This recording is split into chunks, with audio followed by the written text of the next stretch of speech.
With Shavuot approaching, I feel it's the perfect time to demonstrate one of my favorite things to eat, a cheesecake. The cheesecake that I'm going to make today is a very basic cheesecake made up of 3 parts. The base is made up of crushed biscuits, some cinnamon and sugar to add to the flavor, and melted butter. The main layer is made up of cream cheese. I love a full cream rich cream cheese. I don't believe you're going to get the same product by using a low-fat cream cheese. And my theory is if you're eating dessert, you might as well enjoy it and make the best of it. Salt, just a pinch of salt, sugar, cream, your eggs, flour and lemon juice. And the last part, of course, is the decoration, which is going to be a surprise at the very end. To make the cheesecake, I'm going to be using a springform tin because I like to serve my cheesecake as an unmolded cheesecake and not in a dish. For those of you that don't know what a springform tin is, it's basically a tin made up of a base and a ring. And in order to ensure that we can get the cheesecake easily out of the tin, I'm going to show you how to line the tin. So I take baking paper and put that over the base of the tin.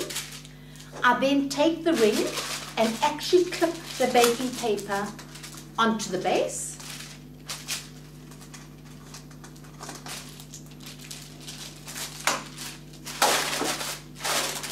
And that basically lines the tin.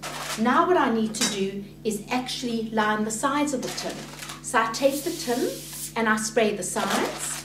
I then take 2 pieces of baking paper and the spray actually acts as a glue. And it sticks one side onto the tin and sticks the other side on as well. And now the tin will be ready, obviously, to start making the cheesecake. We're now going to make the base for the cheesecake.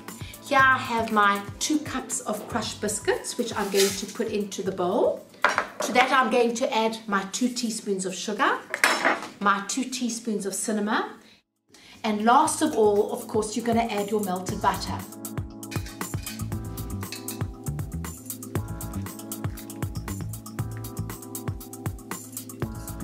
I then mix the ingredients together.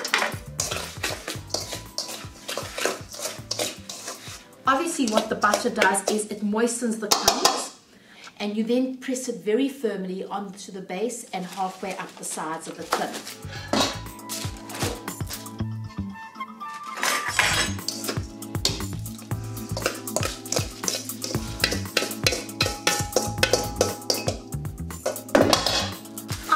Use my hands. I find that it's the easiest way to put it into the tin.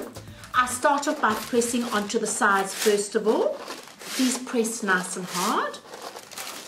There's your base for the crumbs. We now take the tin and that goes into the oven for about 10 minutes so that when it comes out and cools down, you've got a nice, firm, crispy base.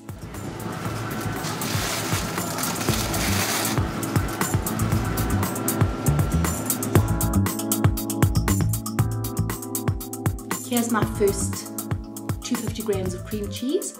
Obviously open the wrapping and put each piece of cream cheese into your bowl. Remember that the cream cheese should be at room temperature, otherwise it's too hard for the cheese to cream. The first thing we're going to do is cream the cheese. So I'm going to switch that on and let it cream for a little while.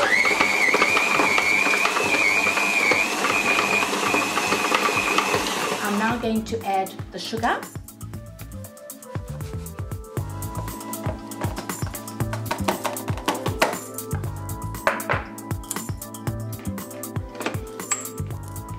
Put that on again. Once I've creamed my sugar and my cream cheese, I'm now going to add all the remaining ingredients.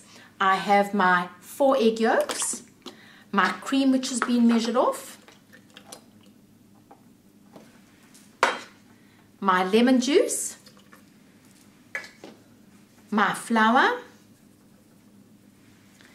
and a pinch of salt. Start very slowly, and once you see that it's starting to blend, I again scrape away from the sides and turn it up a little bit faster. Always double check that you have no cream cheese at the bottom that hasn't mixed through the mixture. I've checked that again, and I'm going to give one more mix, and then it'll be ready to go onto the base. Here we have the cheesecake base, which was baked for 10 to 15 minutes and it's left to cool completely. We're now going to take the cream cheese mixture, pour it onto the base, and that's going to go into the oven to bake. Just remember that it needs to bake on a low temperature because the cheesecake should never rise too much and then collapse and crack. It should bake very slowly, and also do not panic. After the 2 hours, as long as the sides of the cheesecake are starting to set, switch your oven off, leave it in the oven as the recipe says to you, and it will actually set properly when you place it in the fridge overnight.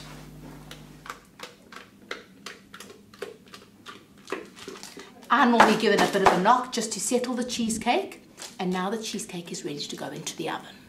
One of the things I have told you in the recipe as well, I like to put a piece of silver foil very loosely over the top, and that's really to prevent the top of the cheesecake from going brown.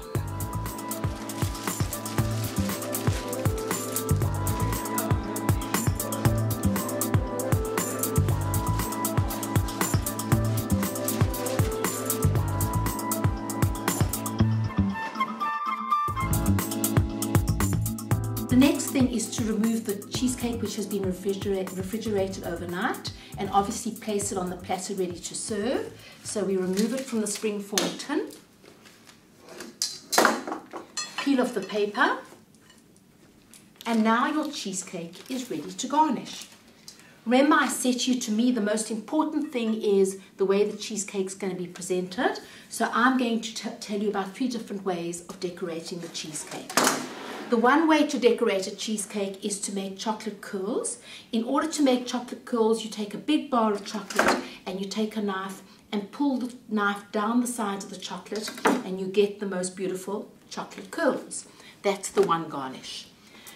Another garnish is to use phyllo, and this is something that I also make in advance, and I often make quite a big quantity and keep it in my freezer so it's ready to decorate a cheesecake or any dessert.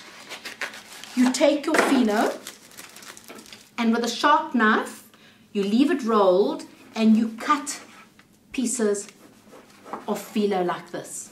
About 1 centimeter thick, I would say. You then take the phyllo and you separate all the pieces and put that onto a baking tray. Spray the phyllo with an oil spray, very gently, turning again, so that you spray all over.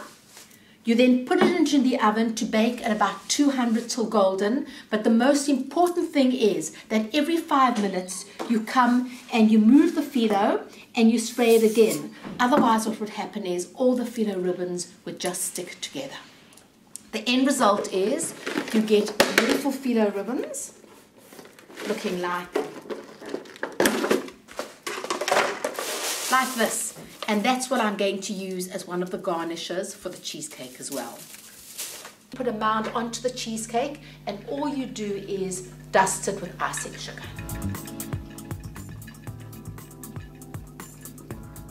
The last decoration I'm going to show you is a bruleed cheesecake topping, which all you need is caster sugar and a blowtorch. I'm now going to sprinkle the cheesecake with caster sugar. Sprinkle quite generously.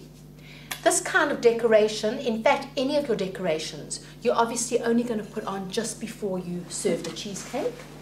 I then take a blowtorch,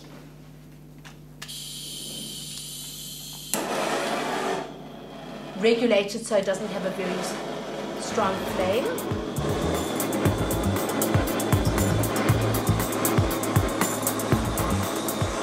Well, I've given you 3 different ways of presenting a cheesecake so that as you bring it to the table, all your guests are going to say, wow, that's quite some cheesecake.